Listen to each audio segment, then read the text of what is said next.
memasuki menit 80, Como semakin menjadi-jadi mengurung pertahanan Inter ya. Dan anak-anak Inter sedunia sudah bersiap-siap memasuki fase senam jantung di 10 menit terakhir. Akan tetapi untungnya di pertandingan ini trio center back kita sangat disiplin, sangat solid menjaga lini pertahanan.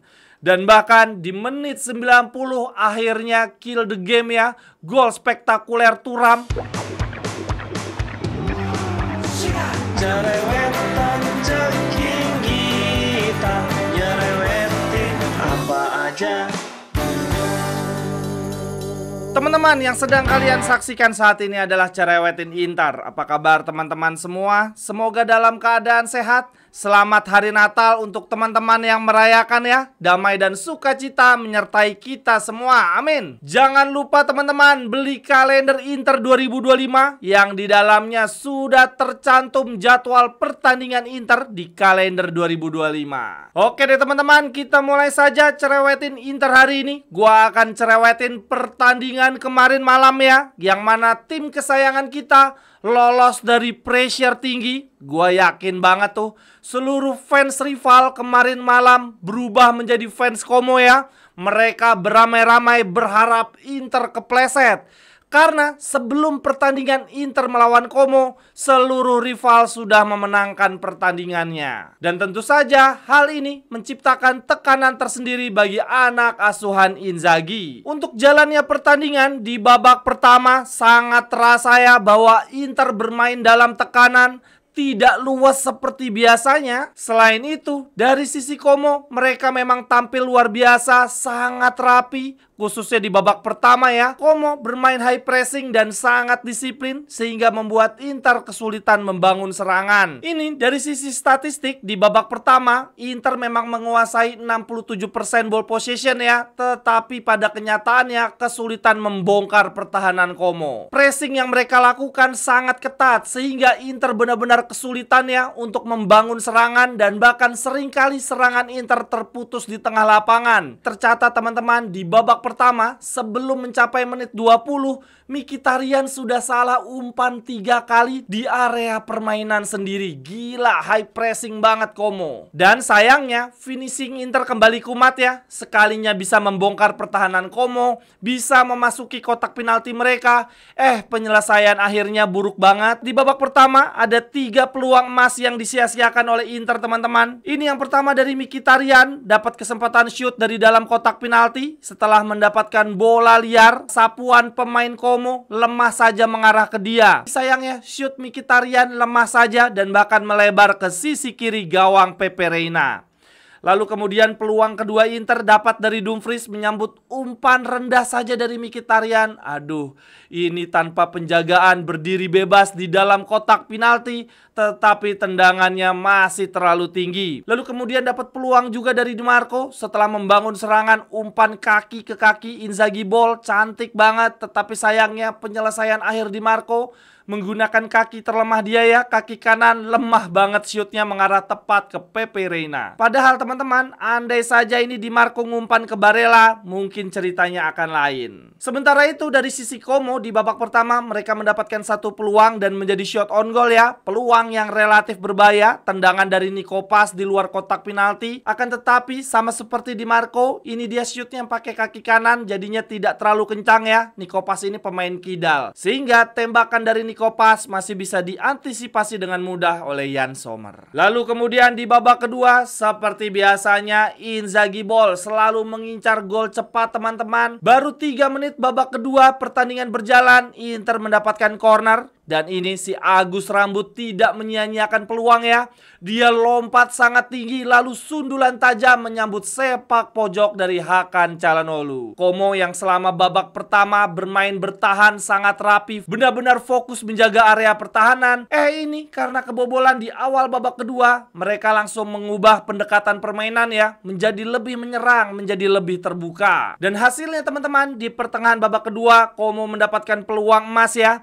Ini Belotti berdiri bebas di dalam kotak penalti Inter. Lalu kemudian dia memberikan umpan crossing mendatar saja. Itu ada pemain Como sudah menunggu di tiang jauh, siap melakukan tap in ke gawang Inter. Tetapi untungnya bola tersebut dipotong ya dengan sliding tackle cantik oleh Agus Rambut. Ini penyelamatan super gemilang yang membuat gawang Yann Sommer tetap rawan. Selain itu, Como juga mendapatkan peluang lagi dan lagi ya melalui Nico Paz menghasilkan shot on goal juga nih, memanfaatkan kemelut di kotak penalti Inter setelah sepak pojok. Tetapi untungnya shot tersebut masih bisa diantisipasi oleh Yann Sommer. Nah, lalu memasuki menit 80, Como semakin menjadi-jadi mengurung pertahanan Inter ya, dan anak-anak Inter sedunia sudah bersiap-siap memasuki fase senam jantung di 10 menit terakhir. Akan tetapi untungnya di pertandingan ini trio center back kita sangat disiplin, sangat solid menjaga lini pertahanan.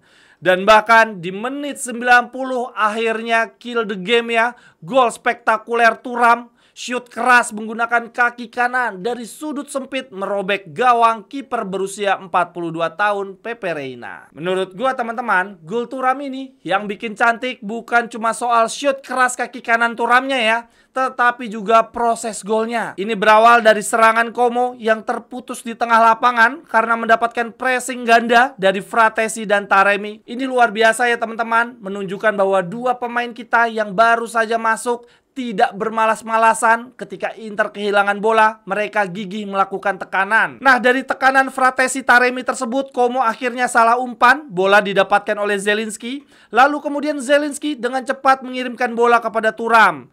Nah, Thuram juga tidak berlama-lama, dia cuma menjadi tembok pemantul saja, mengembalikan bola ke arah Zielinski. Nah, ini teman-teman, sempat hampir ada salah paham ya antara Taremi dan Zielinski. Bola pantulan dari Thuram mengarah ke mereka berdua. Sempat ada kebingungan siapa nih yang akan mengambil bola. Tetapi akhirnya Zielinski yang mengambil alih bola tersebut, lalu kemudian mengirimkan bola kepada Marcus Thuram. Nah, Thuram menggiring bola masuk ke kotak penalti pelan-pelan, lalu kemudian shoot keras kaki kanan dari sudut sempit ke arah tiang dekat Pepe Reina. Gol yang akhirnya membungkus pertandingan. Ini adalah 3 poin yang sangat berharga ya teman-teman. Modal yang sangat bagus untuk menutup pertandingan di 2024. Seperti yang udah gue sampaikan di konten sebelumnya, minggu depan di giornata terakhir di tahun 2024 ini teman-teman, Inter mendapatkan lawan yang relatif mudah ya, yaitu Cagliari. Dibandingkan dengan rival-rival kita lainnya yang saling berhadapan. Atalanta lawan Lazio, Juve melawan Fiorentina, dan Milan melawan Roma. Semoga semua pertandingan lawan-lawan kita berakhir seri ya, dan kemudian Inter menang. Sehingga di penghujung tahun ini ada perubahan yang signifikan di klasemen papan atas Serie A. Bagi teman-teman yang ingin mengajak kerjasama bisnis atau membeli jersey serta merchandise lainnya, silakan hubungi nomor gua yang ada di kolom deskripsi. Lalu kemudian yang berikutnya, seperti biasa, gue bikin beberapa catatan menarik dari pertandingan ya teman-teman. Yang pertama gue berikan kepada Nico Paz, yang ternyata berdasarkan rating Gazeta, Nico Paz mendapatkan nilai 6,5 teman-teman. Dan ini merupakan nilai rating tertinggi kedua di pertandingan Inter melawan Como. Gile, padahal Como kalah dengan selisih 2 gol ya, tetapi pemain mereka berada di rating tertinggi kedua. Penjelasan Gazeta terhadap performa Nico Paz seperti ini teman-teman. Kita sudah tahu banyak tentang pemain muda Argentina ini. Di pertandingan melawan Inter, dia seakan-akan tidak merasakan tekanan dari fans tuan rumah. Dia tampak tenang dan membuat 2 peluang berbahaya dan hampir saja merusak pertandingan Inter. Nah, kalau menurut teman-teman gimana? Apakah gaya permainan Nico Paz cocok dengan Inzaghi Ball? Ini kalau gue lihat-lihat kok dia gayanya lebih ke attacking midfielder ya, lebih ke gelandang serang. Padahal gelandang versi Inzaghi Ball, gelandang yang dibutuhkan Inzaghi adalah gelandang yang punya keseimbangan dalam menyerang dan bertahan.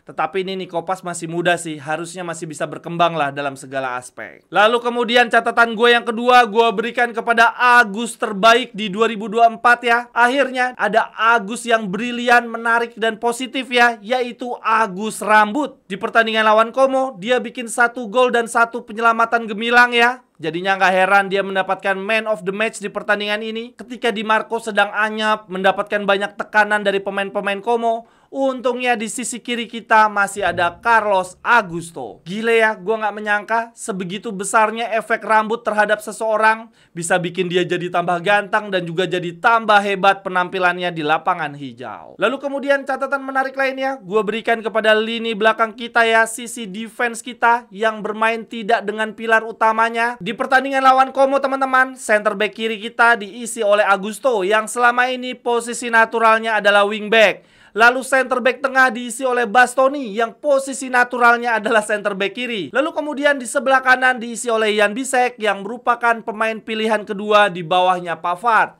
Tetapi mereka bertiga bermain sangat disiplin. Menurut gua teman-teman, di musim ini lini pertahanan kita adalah lini yang paling komplit ya, yang kedalaman skuadnya paling top. Siapapun yang dimainkan, kita selalu merasa lebih nyaman. Dan bahkan walaupun mereka diutak-atik ya, tidak bermain di posisi naturalnya, lini belakang kita tetap solid. Dan ini di pertandingan lawan Como, di babak kedua, Steven De Vrij masuk dan dia pun tidak bermain di posisi naturalnya. Dia menggantikan posisinya Bisek di center back kanan. Ya, seandainya saja ya teman-teman, lini kiper, tengah, dan lini depan punya kualitas cadangan sebaik lini belakang, udah deh, Serie A udah pasti dalam genggaman. Lalu kemudian catatan berikutnya gue berikan kepada Lautaro yang masih anyap.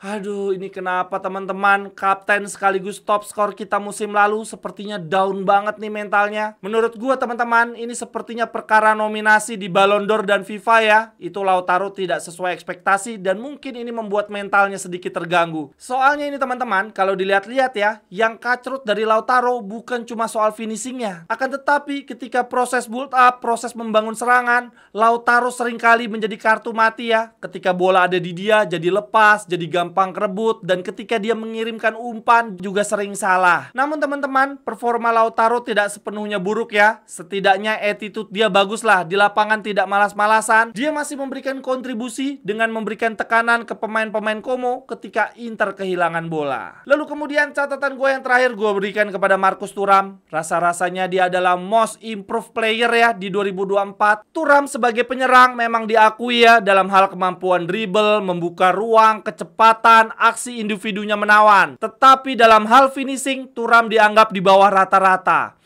Di musim ini teman-teman, Thuram membuktikan diri ya bahwa dia masih bisa berkembang. Di musim ini dia cetak gol dengan kaki kiri, dengan sundulan, menggocek kiper, dan terakhir tendangan keras kaki kanan. Thuram di musim ini benar-benar menjadi complete striker. Sekian dulu untuk cerewetin Inter hari ini teman-teman. Terima kasih untuk yang sudah menyaksikan. Sampai ketemu di cerewetan-cerewetan berikutnya. Bye-bye, thank you. Cerewetan